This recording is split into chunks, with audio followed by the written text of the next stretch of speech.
और आज शुरुआत मैं करना चाहूंगा कुछ सवालों के साथ जो इस वक्त आपके साथ साथ देश के कई लोगों के जहन में है।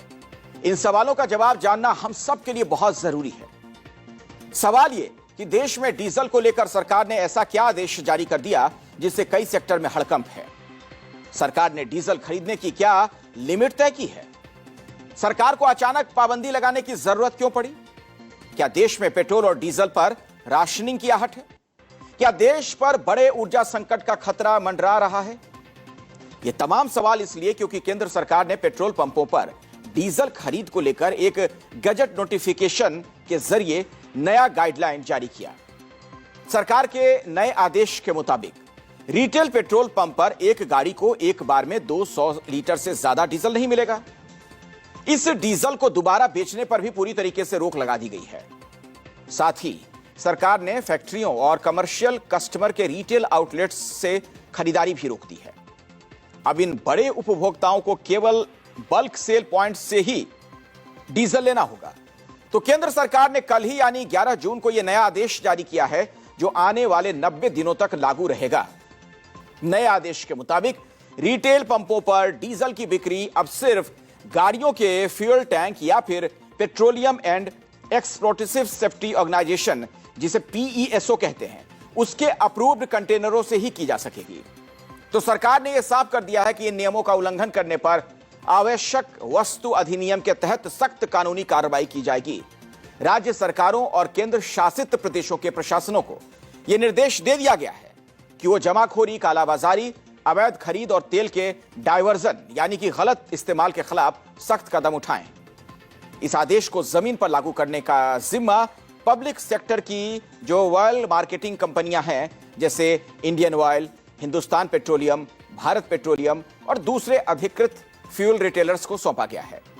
तो उन्हें यह सुनिश्चित करना होगा कि उनके पंपों से किसी भी कमर्शियल या इंडस्ट्रियल यूजर को थोक में सप्लाई ना दी जाए। यानी सरकार का मेन मकसद जो है, मुख्य उद्देश्य पेट्रोल डीजल की जमाखोरी और कालाबाजारी को रोकना। लेकिन इसके लागू होने के तरीके को लेकर कई सवाल खड़े हो रहे हैं। पेट्रोलियम डीलर्स एसोसिएशन और ट्रक ऑपरेटर्स सरकार के इस आदेश पर यह कहकर विरोध जता रहे हैं कि इससे उनकी परेशानी बढ़ने वाली है। ये काला बाजारी तो पहले भी बोला था। पहले काला बाजारी का क्या किसी पब्लिक को कोई फायदा हुआ? उसका कोई फायदा नहीं हुआ। अभी ये जो डीजल की फैक्ट्रियों को कह रहे 100 लीटर देंगे, इसमें ट्रांसपोर्ट के ऊपर बहुत सारा बड़ा फर्क आने वाला है, बहुत सारी परेशानी आने वाली। जब फैक्ट्रियों में डीजल नहीं मिलेगा, कोई माल तैयार नहीं होगा तो ट्रांसपोर्ट कैसे चलेगी? जो हमारा जो ट्रांसपोर्ट ट्रेड है ना, सारा क्रेडिट पे डिपेंड करता है। अब हम यहाँ से दिल्ली से डीजल लेके जाते हैं, 500 लीटर दिल्ली से लेके जाते हैं, 100 लीटर यहाँ से तेल लेके जाएंगे। हमारे पास इतना पैसा तो होता नहीं। पार्टियाँ पैसा जो हमारे को पार्टियाँ पहले एडवांस में पैसा दे दें तो गाड़ी यहाँ से जाएगी। हम 500 लीटर जैसे यहाँ से पंप से 500 लीटर उधार पे डीजल लेके जाते हैं। हमारा पर्ची वाइज सिस्टम होता है इनके साथ। गाड़ी चक्कर लगा के आएगी, इनको पेमेंट दे देंगे। अब हमारे पास पैसा नहीं होगा तो हम 100 लीटर डीजल कहाँ से लेंगे?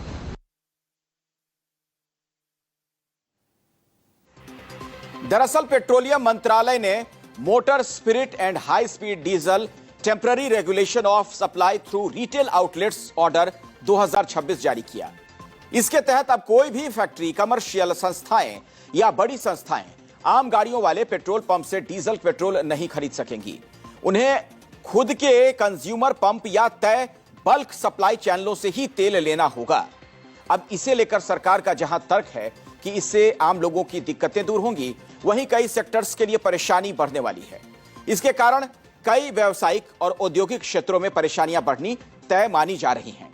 जैसे समझिए जरा, लॉजिस्टिक और ट्रांसपोर्टेशन सेक्टर यानी लंबी दूरी के भारी मालवाहक ट्रकों जिन्हें एक बार में ज्यादा ईंधन की जरूरत होती है, उन्हें बार बार पेट्रोल पंपों पर रुकना पड़ेगा।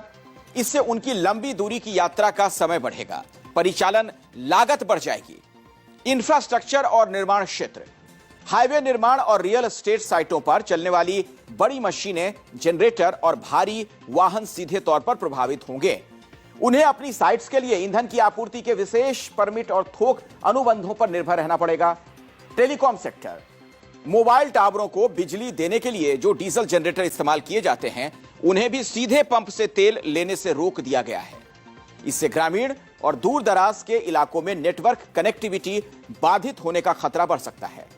निजी बसें और यात्री परिवहन, लंबी दूरी की अंतर्राज्यीय बसों को जो रोजाना 200 लीटर से ज्यादा ईंधन की आवश्यकता होती है, उन्हें ईंधन भरवाने में कतारों और अन्य जटिलताओं का सामना करना पड़ सकता है। और सबसे अहम, किसान और कृषि कार्य। चूंकि धान की खेती का समय शुरू हो गया है, इसके लिए भारी ट्रैक्टर और पंपिंग सेट चलाने वाले किसानों को डिब्बे या केन में डीजल चाहिए, तो उन्हें PESO अनुमोदित कंटेनरों और मात्रा संबंधी नियमों का पालन करना होगा, जिससे खेती के कामों में देरी हो सकती है। ट्रक एसोसिएशन से जुड़े लोगों की माने तो ट्रक एक जगह 200 लीटर भरवा कर आगे दूसरे पंप से भी डीजल ले सकते हैं, लेकिन अलग अलग जगहों पर कीमतों का फर्क अतिरिक्त बोझ बढ़ाएगा। साथ ही अगर निगरानी मजबूत नहीं हुई तो इससे उल्टा कालाबाजारी बढ़ने की आशंका बढ़ जाएगी। कालाबाजारी अभी तक तो नहीं थी, पर अब शायद थोड़ी सी हो सकती है, क्योंकि जो भी कस्टमर को अगर 400 लीटर चाहिए, अगर दिल्ली से बॉम्बे जा रहा है तो वो 300-400 लीटर 500 लीटर ले आता था। अब वो केवल 200 लीटर ही ले पाएगा एक बार में। फिर उसको या तो रास्ते में लेना पड़ेगा या एक पंप से लिया फिर थोड़ी देर में दोबारा घूम के आएगा, क्योंकि ऐसा मॉनिटर तो कोई है नहीं, मॉनिटरिंग सिस्टम कि हम उसको रोक सकें कि भाई यही गाड़ी अभी आई थी। तो वो उसको परेशानी है उसमें उसको। देखिए, काफ़ी इंडस्ट्रीज़ हैं जो डीजल लेती हैं, जो छोटी छोटी इंडस्ट्रीज़ हैं, वो 100 लीटर 200 लीटर 500 लीटर डीजल लेती हैं। उसके अलावा दिल्ली में या हिंदुस्तान में इस समय इतने इंफ्रास्ट्रक्चर प्रोजेक्ट्स बन रहे हैं जिसमें खुदाई के काम होते हैं, जो मशीन। चिंता देखिए इसलिए भी ज्यादा है क्योंकि सरकार जरूरत पड़ने पर अपने इस नए आदेश को आगे भी बढ़ा सकती है। हालांकि सरकार ने अपने पास ये अधिकार सुरक्षित रखा कि वो किसी विशेष आदेश के जरिए किसी खास उपभोक्ता, एरिया या ट्रांजैक्शन को इन नियमों में छूट दे सकती है। जाहिर है सवाल तो उठेंगे ही, आखिर ऐसा क्या हुआ कि सरकार ने अचानक से ऐसा आदेश जारी कर दिया? तो इसके पीछे सरकार का तर्क है कि देश के कुछ हिस्सों में रिटेल पेट्रोल पंपों पर अचानक पेट्रोल और डीजल की बिक्री बहुत ज्यादा बढ़ गई थी। जांच में सामने यह आया कि रिटेल और बल्क कीमतों में बड़ा अंतर होने के कारण फैक्ट्रियों और कमर्शियल यूजर्स ने थोक में तेल मंगाना बंद कर दिया और वो सीधे आम पेट्रोल पंपों से गाड़ियां भेजकर तेल खरीदने लगे। इसे आप अब जरा आंकड़ों के जरिए समझिए। दिल्ली में आज की तारीख में रिटेल पंपों पर डीजल की कीमत 95 रुपए 20 पैसे है प्रति लीटर, जबकि बल्क में डीजल खरीदने वाले उद्योगों को यही डीजल 134 रुपए 50 पैसे प्रति लीटर पर मिल रहा है। यानी दोनों कीमतों में करीब 39 रुपए 30 पैसे प्रति लीटर का अंतर हो जाता है। इसी भारी अंतर की वजह से बड़े खरीदार रिटेल पंपों की तरफ शिफ्ट हो रहे थे, जिससे आम जनता के लिए तेल की किल्लत का खतरा बढ़ रहा था। ऐसे में सरकार का दावा है कि अब नए फैसले से आम उपभोक्ताओं के लिए ईंधन की किल्लत नहीं होगी। साथ ही सरकार ने यह भी साफ किया है कि देश में पेट्रोल, डीजल या LPG की उपलब्धता को लेकर चिंता की बात कोई नई बात नहीं।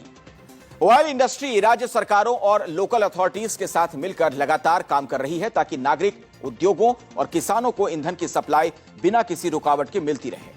सरकार ने लोगों से पैनिक बाइंग न करने की अपील भी की है।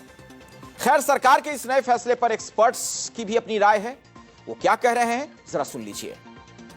ऐसा कोई बड़ा संकट की आहट तो नहीं है, पर एक सावधानी जरूर है, जिसको अंग्रेजी में हम प्रिकॉशनरी कहते हैं। यानी कि प्रिकॉशन के तौर पर ऐसा स्टेप लिया जा रहा है कि जिससे कुछ हद तक नियंत्रण कमर्शियल संस्थाओं को किया जा सके, क्योंकि इस बड़े मात्रा में डीजल का इस्तेमाल इंडस्ट्रियल होता है या जेन सेट्स में होता है, तो वहां पर उसको रेगुलेट किया जा रहा है कि अननेसेसरी इस्तेमाल ना किया जाए और जहां तक हो सके बचत की जाके। अभी क्योंकि जो वैश्विक संकट है वो पूरी तरह से टला नहीं है, स्ट्रेट ऑफ हॉर्मुज आज भी बंद है। हालांकि युद्ध में कहीं संधि की आहट आ रही है, पर ऐसी कई बार आ चुकी है, उस पर अब यकीन करना बहुत कठिन होता है। इसको देखते हुए एक प्रिकॉशनरी स्टेप लिया जा रहा है। देखिए, एक दिन पहले ही केंद्र सरकार ने नोटिफिकेशन जारी कर पेट्रोल में हाई लेवल एथेनॉल ब्लेंडिंग को एक्साइज ड्यूटी से मुक्त करने का आदेश जारी किया था। इसके तहत जिस पेट्रोल में 22% से लेकर 30% तक एथेनॉल मिला होगा, उस पर कोई एक्साइज ड्यूटी नहीं लगाई जाएगी। इस टैक्स छूट के दायरे में पेट्रोल के 4 नए वेरिएंट्स E22, E25, E27 और E30 शामिल होंगे। और यह पहली बार है जब सरकार ने E20 से ऊपर के ब्लेंड्स के लिए इतने बड़े फाइनेंशियल सपोर्ट यानी फिस्कल इंसेंटिव देने की घोषणा की है।